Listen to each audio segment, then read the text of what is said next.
ተባለ የተቃውሞ ሰልፍ በአዲስ አበባ ለማድረግ ያቀረብነው ምክር ሐሳብ በርካቶች ደግፈውታል። በጧቱ በአዲስ አበባ ምን ተፈጠረ?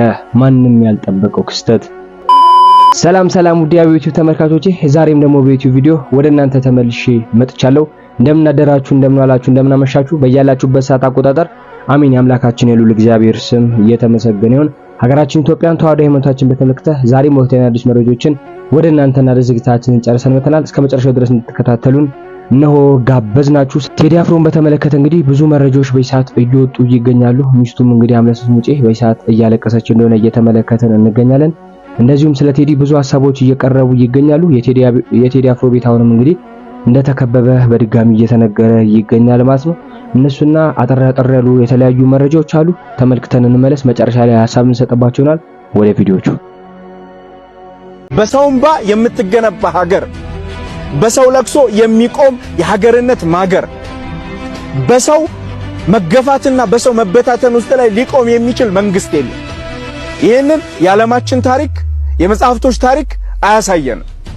መንግስት ልብ ግዛ። ሀገር 4 ኪሎን አትመስልም። ሀገር የጎዳና ዳር ፕሮጀክቶችን አትመስልም። ሀገር ዓለመለም ነው ብላችሁ በየሚዲያው እንደምታሳዩን እንደዛ አይደለችም። በርግጥ ከተሞቻችን ለምልመው ሊሆን ይችላል። የሆኑ አትክልቶች ቀና ሲሉ አይተን ሊሆን ይችላል።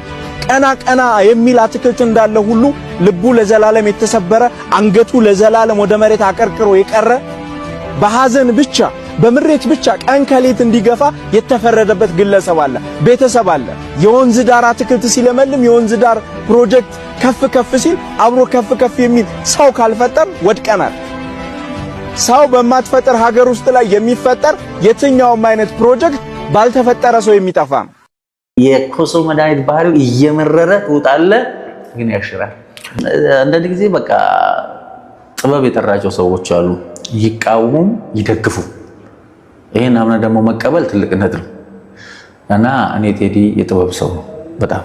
እኔም ብቻ ሳልሆን እኔ ብዙ ዋጋ የከፈልኩበት ብዙ ነገር የለው ዛርጌ ባጫሎ ሲሞት በጣም ተጎድቻለሁ። ከሱ በላይ ደግሞ እሱን እንወዳለን ያሉ ሰዎች ሲጎዱኝ ብዙ ዋጋ ከፍያለሁ። ስለዚህ አጫሉም ቴዲን በጥበቡ ያደነቀ ሰው ነው። ስለዚህ ቢያንስ የጥበብን ሰው ያውቃል፣ ጥበብንም ያውቃል ቢያንስ እንትን ይላልና እኛ ምን አይነት በሽታ አለብን መሰለ? እውቅና የመሰጣጠት በሽታም ችግር አለብን። አይታል ዳዊት ሄዶ ጎልያድን ጥሎ ሲመጣ ሲልከው ያውቀው ነበር እኮ የማ ልጅ ነው ተብሎ የእሴይ ልጅ ነው እና ታዲያ ይሄ ልጅ ነው አሁን ያን ሰው የሚጥለው። አይ ቆይ እንዲፈራ ካባ ልደርብልህ ብሎ መጀመሪያ እኮ ዳዊትን በደንብ አውቆታል። ሳውል ሄዶ ጥሎ አሸንፎ ሲመጣ ግን እንደ አዲስ ሳውል ምን እንዳለ ታውቃለህ? ይሄ ልጅ የማ ልጅ ነው ምናምን ብሎ እንደገና ጠየቀ። የእሴይ ልጅ ነው እውቅና ላለመስጠት እኮ ነው እንጂ አንተ ልብስ ሸልመ ያወጣውን ሰው እንዴት ነው አላቀውም ብለህ እንትን የምትለውና እንዲህ አይነት መንፈሶች አሉና ይሄንን ነገር ጥለን እንውደደውም ሐሳቡን እንጥላውም፣ ግን በሰራው ስራ እኔ ይስደበኝም ያሞግሰኝም በቃ ጥበቡ የሱ በሱ ዘንድ ያለውን ጥበብ አድቄያለሁ። ዳስ ጣል የሚለው እንግዲህ ዳስ ለሰርግም ላዘንም ይጣላል። እሱ ግን ለኤከሌን ያልኩት እስካላለ ድረስ አቤት ብሎ ለኔ ነው ያለው ብሎ ማለትም ያሳፍራል። አቤት ብሎ ለኔ ነው ያለው ብሎ ማለት አንደኛ ይሄ በቃ አላለ ሳትጠራ አቤት እንደመባል እንደማለት ነው። ባልተጠራህበት ባልተፈለክበት ቦታ እንደመገኘት ነው። አንድ ለኤከሌ ነው ያለው ብሎ መተርጎምም በራሱ አሜት ነው። ምናለ አንተስ ቢሆን በምን ታውቃለህ?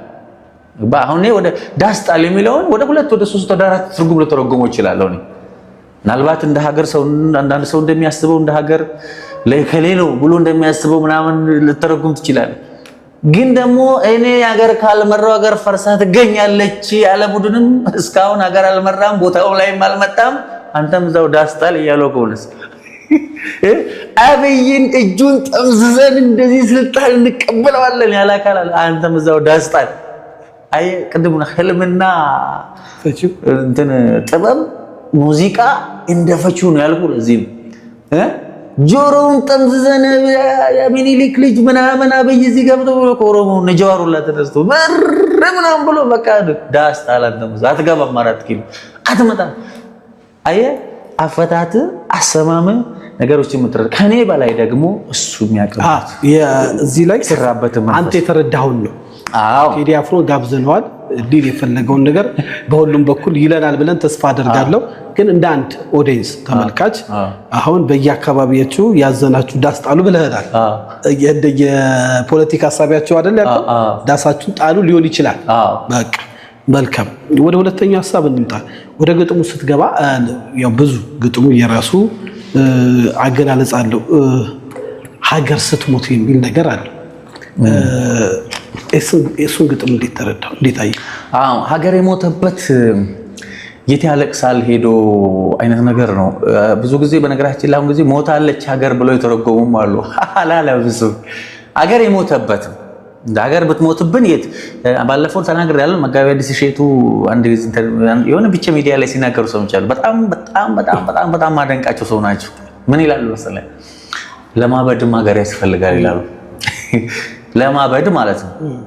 ስለዚህ እኔ ይመስለኛል እንደኔ ያለን አንድ ሀገር ነው። ገባ አይደለ? አሁን ግን እኛ እንዴት እንደምናስብ ታውቃለህ? ሁሉም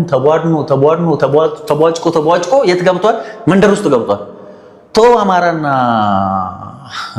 ኦሮሞ ትግሬ ምናምን ኦሮሞ ተቧድኖ በየመንደር እኮ ገብቷል እኮ ሸዋ ሰሜን ሸዋ ምዕራብ ሸዋ አረርጌ አርዚ ባለ ብሎ እኮ እንዲቆር ክርክሩ አሁን ምን ሆነናል? አንሰን 90 ሀገር ልንሆን ጫፍ ላይ ነው የቀረነው። ለምን? ትልቁን ቅድም ያልኩን ኢትዮጵያን ካለመረዳታችን። ኢትዮጵያ እኮ ታውቃለህ ብዙ ጊዜ ሰው ማይረዳው የሆነን አካል ብቻ ማለት አለ። ኢትዮጵያ ማለት ኦሮሞ ብቻ ማለት አለ። ኢትዮጵያ ማለት አማራ ብቻ ማለት አለ። ኢትዮጵያ ማለት ትግሬ ብቻ ማለት አለ። ኢትዮጵያ ማለት 80 ስንት ብሔር ብሔረሰብ ያለባት ሀገር ናት። 80 ስንት ብሔር ብሔረሰብ ማለት ነው ኢትዮጵያ ማለት 80 ስንት ቋንቋ፣ 80 ስንት ባህል፣ 80 ስንት ምናምን። አየህ ይሄን ሁሉ ነገር አንድ ላይ አቻችለ አመጣጥነ አመዛዝነ መኖር ማለት ነው። የአዲስ አበባ ልጆች ይህንን ቅስቀሳ ማድረግ ብንጀምር እንደ ሀሳብ የአዲስ አበባ ልጆች ቴዲ አፍሮ ከንቲባ እንዲሆን ቅስቀሳ ብናደርግ አከተመ። መንግስትም አፉን ይይዛል፣ ስርዓት ይይዛል። የአዲስ አበባ ልጆችን ማሳደድ ያቆማል። አዲስ አበባውን ምንም ማንም ቢያፈናቀለ ጠያቂ የለም። የአዲስ አበባ ልጅ ያንን ማድረግ እንዳያደርግ እየተከለከለ ነው። ቴዲ አፍሮ ደግሞ ታይሙ አሁን ነው። ቴዲ አፍሮ ከንቲባ መሆን ትችላለህ። አዲስ አበባ የማንም ሰገጤ ከሚጫወትባት የአዲስ አበባ ከንቲባ ቴዲ አፍሮ መሆን ይችላል። ቴዲ አፍሮ መሆን ይችላል። ቴዲ አፍሮ ከንቲባ ከሆነ እኛ አዲስ አበባ እንገባለን። ብዙ የአዲስ አበባ ልጅ ከውጭ ኢትዮጵያ ይገባል። የሚነካው የለም። በገዛ ከተማው ላይ ምን ማድረግ ይችላል? ማደግ ይችላል። መስራት ይችላል። መቀየር ይችላል። ብዙ የአዲስ አበባ ልጅ ይገባል። አየህ፣ እንደዚህ አይነት ስትራቴጂ ሲኖር ማሸነፍ ትጀምራለህ። ታሸንፋለህ። አቅሙ አለ፣ ድምፅ አለ፣ መራጭ አለ። ስለዚህ ቴዲ አፍሮ እየተሳደድክ ወይም ደግሞ በጥርጣሬ ከምትኖር ተጋፈጠው። ኦልሬዲ ተጋፍጠሃል። ኦልሬዲ ቦታውን ይዘሃል። በአዲስ አበባም ሆነ በኢትዮጵያ ላይ በሰው ልብ ውስጥ በተበደለ ልብ ውስጥ ነግሰሃል። የነገሰ ማንነት ካለ my brother do it bro, you can do it። ቴዶ ትችላለህ፣ እመነኝ። የአዲስ አበባ ከንቲባ የመሆን አዲስ አበባን የማስተዳደር ብቃቱ አለ። ትችላለህ። ስለዚህ የአዲስ አበባ ልጆች ቴዲ አፍሮን በማገዝ ከንቲባ እንዲሆን ምርጫ ውስጥ እንዲወዳደር ማድረግ እንዴት ብልጽግና እንደሚያለቅስ ታየዋል።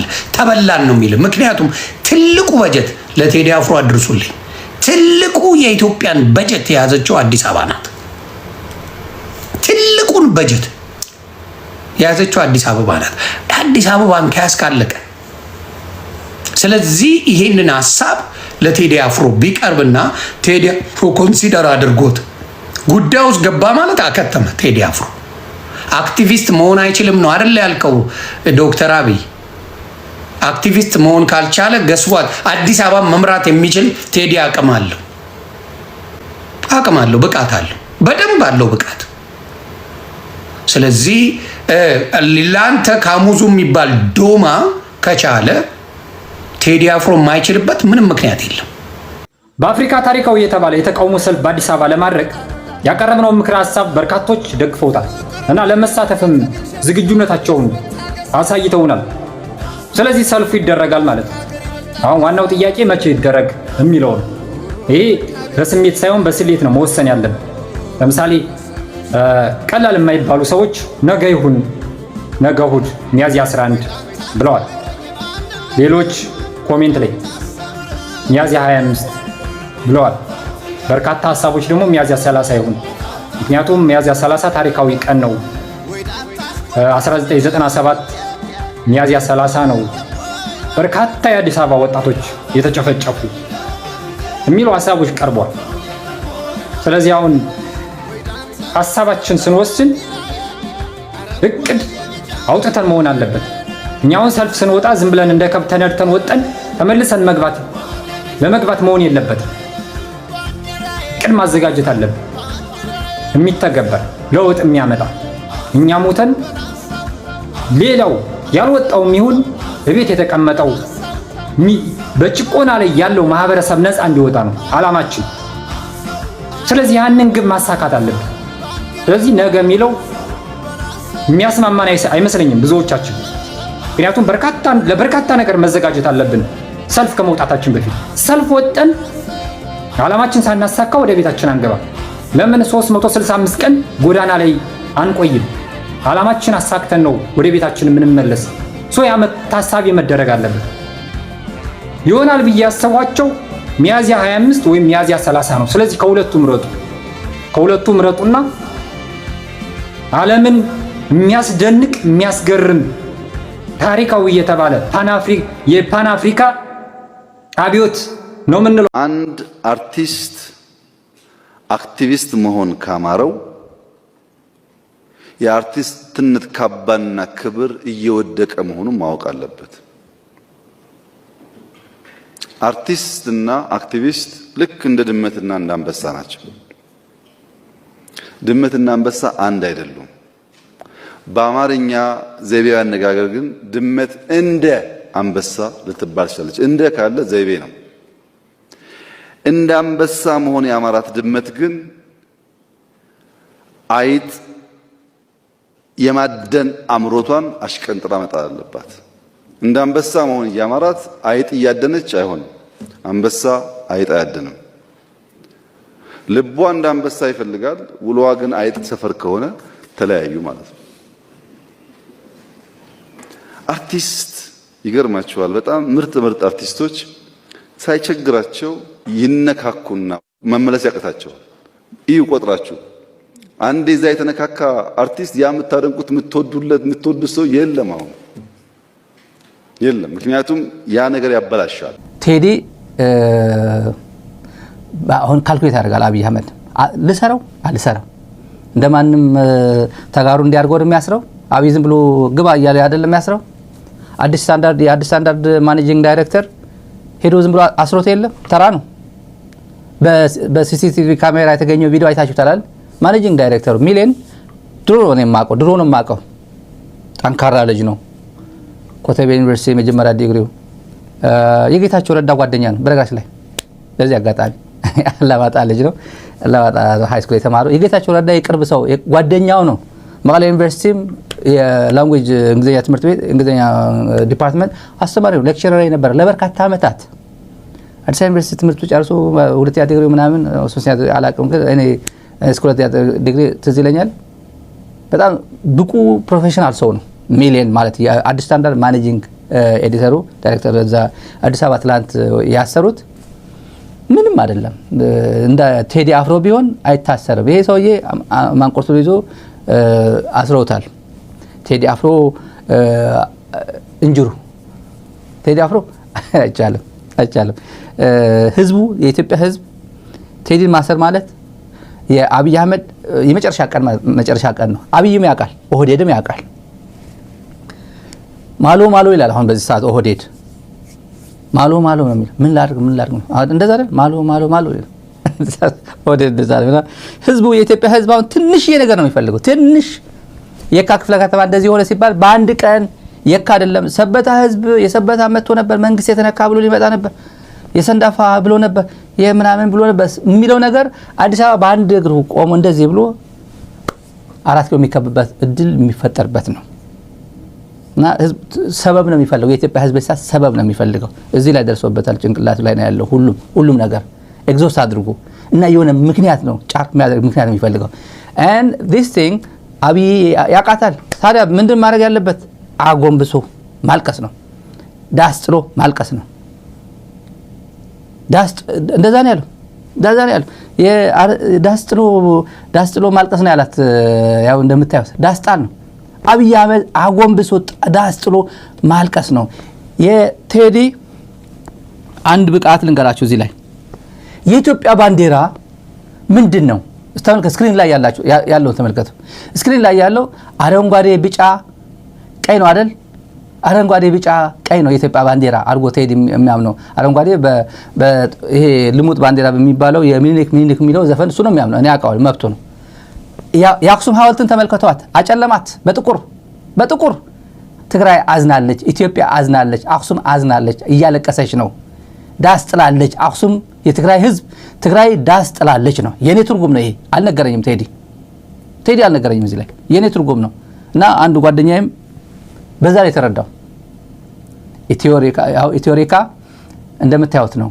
አረንጓዴ ቢጫ ጥቁር ቀላቀለባት። የኢትዮጵያ ላይ ጥቁር ነው ቀላቀለባት። ተመልከቷት ትግራይ፣ ተመልከቷት አክሱም ጠቁራለች፣ ዳስ ጥላለች ነው። ሀዘን ላይ ነች ነው ኢትዮጵያ። የኢትዮጵያ ወቅታዊ ሁኔታ አረንጓዴ ቢጫ ቀይ ኢትዮጵያ ጥቁር ለብሳለች። በአክሱም አለት ከአንድ አለት የተገነባችው አክሱም ሐውልት እንደዚህ ሆናለች ነው። ስለዚህ የግል ነው። እኔ ላይሆን ይችላል ትርጉም እኔ የገባኝ ነው ኃላፊነት ወስጄ የምናገረው ነው። በዚህ አጋጣሚ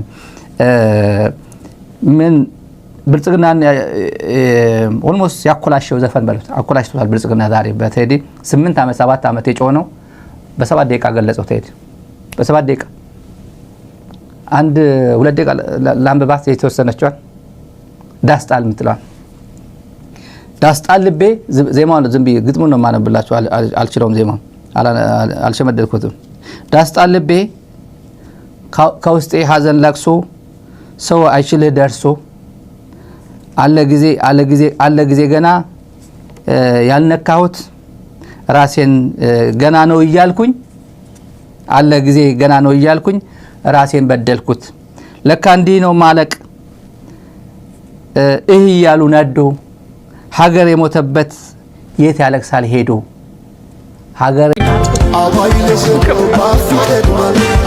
ነበር መረጃ ልንገራችሁ። የአርቲስት ቴዲ አፍሮ እናት ልጄ ምጡቅና ጥልቅ እውቀት እንዳለው እኔ እናቱ መሰክራለሁ ሲሉ ተደመጡ።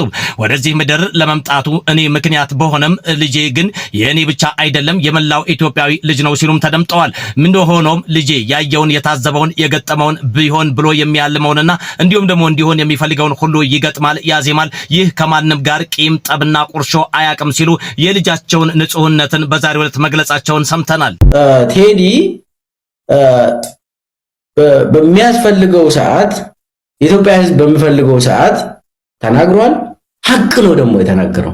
ቴዲ 8 ዓመት የታገሰበትን ሁኔታ የገልጸው አቀነቅኗል። በዛ በአልበሙ ብዙ ነገር ብለዋል። እኔ 1-3 ነገር ማለት ፈልጋለሁ። መጀመሪያ ቴዲ የፈለገ ነገር ይምጣ፣ እኔ ከሌላው ኢትዮጵያውያን ዜጎች አልለይም፣ ሞትም ከመጣ እጋራለሁ ብለው ሰብሮ በድፍረት በጀግንነት ተናግሯል። ይህንን ስናገር ደግሞ በቀጥታ አብይ አህመድ አንደኛ እስካም ነው ያደረገን ብሏል፣ ካደን ብሏል። ይህን ቀጥታ ነው እንግዲህ ግንባር ለግንባር ነው። የፈለገ ነገር ይድረስብኝ ይሄ ገንዘብ ምናምን በታክስ ጓደኞቹን፣ ሚስቱን፣ ልጆቹን ምኑ እሱ ራሱንም ከገደሉት አይ ቲንክ ወስኖ የተናገረ ለኢትዮጵያ ሕዝብ መልእክቱን አስተላልፏል። በህይወትም ቁጭ ብሎ አይቶ የኢትዮጵያ ሕዝብ ሪአክሽኑንም አይቷል። አንድ ይሄ ነው። ሁለተኛው የአብይ ስርዓት መቀየር አለበት የሚል ተናግሯል። ቴዲ ስርዓቱ አገርን አሳጣን ብሎ ተናግሯል፣ ግልጽ በሆነ ቋንቋ።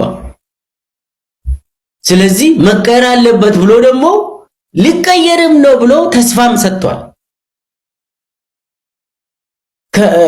ከንጋቱ 11 ሰዓት ብሎ ህዝቡ በተስፋ ለመጪው አዲሲቷ ስርዓት ለእኩልነት፣ ለፍትህ፣ ለዲሞክራሲ ራሱን ደግሞ እንዲያዘጋጅ ተናግሯል። እኔ አንድ መጽሐፍን አንብቤያለሁ በሱ አልበም ያለውን ስርዓት ገልጿል። መደረግ ያለበትንም ተናግሯል። ምን አይነት ተስፋ ሊኖረን ይገባል ብሎም ተናግሯል። እኔ አንድ ላይ ስናስቀምጥ ቴዲ በሚያስፈልገው ሰዓት የኢትዮጵያ ሕዝብ በሚፈልገው ሰዓት ተናግሯል። ሐቅ ነው ደግሞ የተናገረው። ምንም እኔ አንዳንድ ኦኬ የብልጽግና ክነት ቡድን ፎከስ የሚያደርጉበት አካባቢ አውቃለሁ። ያችን እነሱ ፒክ አድርጎ የሚዘፍኑበትን እንትን አውቃለሁ። እሱንም ቢሆን ቴዲ መብቱ ነው። የራሱ አመለካከት አለው። ሁላችንም የራሳችንን አመለካከት አለን። ነገር ግን አንድች ሀገር አለን። አገር ላይ እንግባባለን። አገራችን የግድ መሞት የለባትም ብለን አቋም አለን። ለዚህም ደግሞ ኢትዮጵያ ሕዝብ መስዋዕት እየከፈለ ነው እና እኔ እንዳው ቅድም አንተ ያልከው አንድ ፕሮግራም ሰርቼ ነበር ከአጫሉ ጋር አጫሉ ምን ብሎ እንደተገደለ የተናገረው አገር እያጣን ነው እያለ ቀደሙትና አልበሙ የት እየተሰራ ያለ ቀድሞ ስላገኙ የአልበሙን ዲቴሉን ዘፈኖቹን ቀድሞ ስላዳመጡ ቀደሙትና ገደሉት አጫሉ። ግን ይዘቱ ከቴዲ አፍሮ ጋር ተመሳሳይ ነው። ብዙ ዘፈኖቹን አምጥተን መዋየት እንችላለን። ነገር ግን ቴዲና አጫሉ አይለያዩም ወይ? ሰው ናቸው። በሀገራቸው ላይ ሊለያዩ ይገባል። እንዳው ደግሞ አሁን ሁለቱም እያሉ ያሉት አገራችንን እያጣን ነው፣ ይህንን ስርዓት መለወጥ አለብን ብሎ ነው ሁለቱም የተናገሩት። ብልጽግናዎች ምንድነው ልዩነት አለን ምናምን ያቺ ልዩነት እኔ በታሪክም በተመለከተ ታሪክ ቁጭ ብለን የምናወራ ነገር ነው። ይሄ ራሳችንን ካዳን በኋላ አገራችንን ከዚህ ስርዓት ካዳን በኋላ ቁጭ ብለን የምንከራከር የምንወያይ በጠረጴዛ ዙሪያ ታሪክ ላይ ቁጭ ብለን እሱ አይደለም። እሱ አሁን ብልጽግናዎች ናቸው ፒክ አድርጎ ዝም ብሎ እንደዚህ እንትን የሚያደርጉት ለሱ ላይ ዶክተር ሚልኬሳ የቴዲ አፍሮ ዘፈን እንግዲህ አንዱ ያው ነጠላ ዜማ ተሰርቷል። ነጠላ ዜማው ሲሰራ ያዩበት መነጽር አለ። ምናልባት ዘፈኑን በደንብ አልገባቸውም የቴዲ አፍሮ ለዛም ይሆናል እንጂ ቴዲ አፍሮ የዘፈነው ለአንድ አማራ፣ ለአንድ ጉራጌ፣ ለአንድ አይደለም በጠቅላላ ኢትዮጵያ ውስጥ ለሚደርሰው ሰባዊ ቀውስ፣ ሰባዊ መብት ጥሰትን ያንን የተመለከተ ነው ያቀነቀነውና ምናልባት ቀደም ሲል እንዳልከው ከታሪክ አንፃር ልዩነት እንኳን ቢኖር አሁን ያለንበት ሁኔታ ሀገር አልባ አድርጎናል የሚል ነው። እንደው ቴዲ በዘፈኑ የኦሮሞን ሕዝብ የነካበት ምክንያቱም የኦሮሞን ሕዝብ ነክቷል ተብሎ ቅስቀሳም ተጀምሮ ነበር። ኦሮሞዎች ወጣቶች እንዲቆጡ በአሁኑ ሰዓትም ሰፊ ቅስቀሳ እየተደረገ ነው። እንዲህ አይነት ነገር አለ። አብይ ሲነካ ኦሮሞ ህዝብ ተነካ፣ ብልጽግና ሲነካ የኦሮሞ ህዝብ ተነካ የሚል እንዲህ አይነት ማነጻጸሪያና ድምዳሜ እየተሰጠ ሌላ ኢትዮጵያን ሌላ አደጋ ውስጥ ለመክተት ብልጽግና በሰፊው እየተንቀሳቀሰ ነው። እንደው ቴዲ አፍሮ በዘፈኑ የኦሮሞን ህዝብ የነካበት ሁኔታ አለ ወይ? ውሸት ነው፣ ውሸት ነው። ዘራፍ ልቀቁኝ ያዙኝ የሚሉ የብልጽግና የፒፒ ክነ ጥበብ ቡድን ዘመን በአንድ ሌሊት ገንዘብ ወስደው እንትን ያወጡት እነሱ መንግስታችን ተነካ ብሎ የነሱ መንግስት የብልጽግና መንግስት ነው፣ አብይ አህመድ ስርዓት ነው። የኦሮሞ ህዝብ ይውልድ መሳይ እንዳውም የቴዲን ዘፈን የሚያዳምጥ ሰው የለም። ለምን መሰለ? እንደ ኦሮሞ ህዝብ 8 ዓመት 7 ዓመት ዳስ የጣለ ህዝብ እንዳውም እንደው የለም። ቴዲ አፍሮ ላደጋ አጋልጠ በየማህበራዊ ሚዲያው ላይ ምናምን ቁጭ ብለ ምናምን እንዳታሳልፈው ነው የሚያሰገው። ቴስቲንግ ጀምረዋል በዛሬው ዕለት ምንም አትጠራጠር። የቴዲ አፍሮ ቃል አቀባይና ምክትል ማናጀር የሆነችው ወይዘሮ ማህሌት ሶሎሞን በፌደራል ፖሊስ በቁጥጥር ስር ውላ ታፍና ተወስዳለች። በዛሬው ዕለት አንዱ ዜና ነው። ሁለተኛው ዜና የቴዲ አፍሮ የቅርብ ጓደኛ ቀደም ብለው እንዳውም እሱን ያዙት በጣም the closest person ጠዋትም ማታም ከሱ ማይለይና የቅርብ የሥራ አጋሩ ወዳጁ ጓደኛው አቶ የሱፍ ያሲንን እንደዚሁ አፍነው ያውም እየቀጠቀጡ ቤተሰብ እያየ ህዝብ እያየ በአደባባይ እየቀጠቀጡ ነው የወሰዱት። ስለዚህ ዛሬ ሁለት በጣም the closest የሚባሉ ለቴዲ አፍሮ ቅርብ የሆኑ ሰዎችን እየደበደቡ እየቀጠቀጡ ይዘው ሄደዋል። የአብይ አህመድ ሰዎች እያለማመዱ ነው። እነዚህን የወሰዱበት ምክንያት እናደርጋለን እንሄዳለን እያሉ ነው፣ እየነገሩ ነው።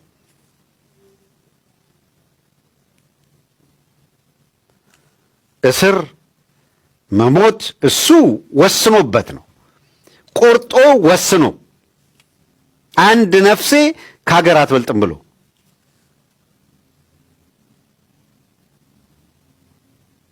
ይሄንን ማለት ልክ ነው፣ ይሄንን ማለት ትክክል ነው፣ ህመማችንን ታመሃል፣ መሪማ ስትል ስትሰማ አለቀስን አነባን እያልክ የነበርክ በሙሉ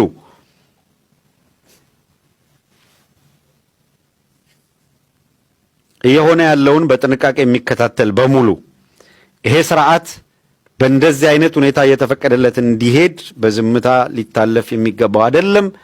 ፓስተሩ እየወጣ ምኑ እየወጣ አክተር ሆኖ ለአብይ አህመድ እየተሟገተ አንተ በምንም መልኩ ዳር እስከ ዳር ቄስነ መነኩሴነ ምንድነው ሁሉም አካለው በጋራ ይህንን ውንብድና የተሞላበት ስርዓት ሊታገለው የሚገባው ቴዲ አፍሮ ላደጋ አጋልጠ በየማህበራዊ ሚዲያው ላይ ምናምን ቁጭ ብለ ምናምን እንዳታሳልፈው ነው የሚያሰገው። ቴስቲንግ ጀምረዋል በዛሬው ዕለት ምንም አትጠራጠር።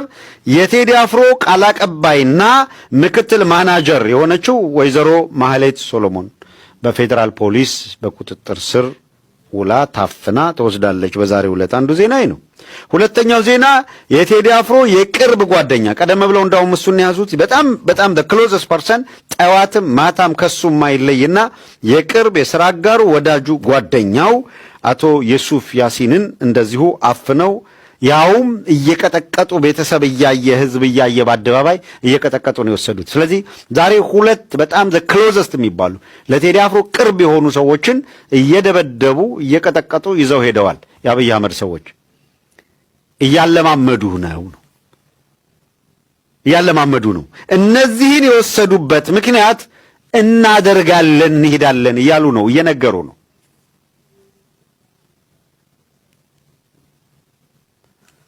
እስር መሞት እሱ ወስኖበት ነው፣ ቆርጦ ወስኖ አንድ ነፍሴ ከሀገር አትበልጥም ብሎ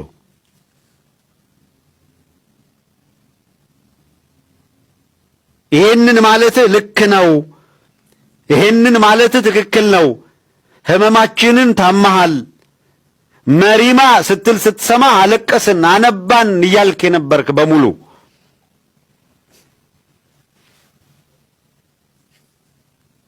እየሆነ ያለውን በጥንቃቄ የሚከታተል በሙሉ ይሄ ስርዓት በእንደዚህ አይነት ሁኔታ እየተፈቀደለት እንዲሄድ በዝምታ ሊታለፍ የሚገባው አይደለም። ፓስተሩ እየወጣ ምኑ እየወጣ አክተር ሆኖ ለአብይ አህመድ እየተሟገተ አንተ በምንም መልኩ ዳር እስከ ዳር ቄስነ መነኩሴነ ምንድነው ምን ሁሉም አካለው በጋራ ይህንን ውንብድና የተሞላበት ስርዓት ሊታገለው የሚገባው የሚወጡ መረጃዎችን እንግዲህ በፍጥነት ወደ እናንተ እያደረስን እንገኛለን ማለት ነው። እስቲ የምታስቡትን ሐሳብ አስተያየታችሁን ስለ ቴዲ አፍሮ ኮሜንት ላይ አጋሩን። በቀጣዩ ወቅታዊና አዲስ መረጃዎች እስክንገናኝ ድረስ ሰላም ቆዩ። ሰብስክራይብ እያደረጋችሁ ይሉን ተመጫናችሁን አትርሱ። በድጋሚ እንመለሳለን። ወዳችኋለሁ።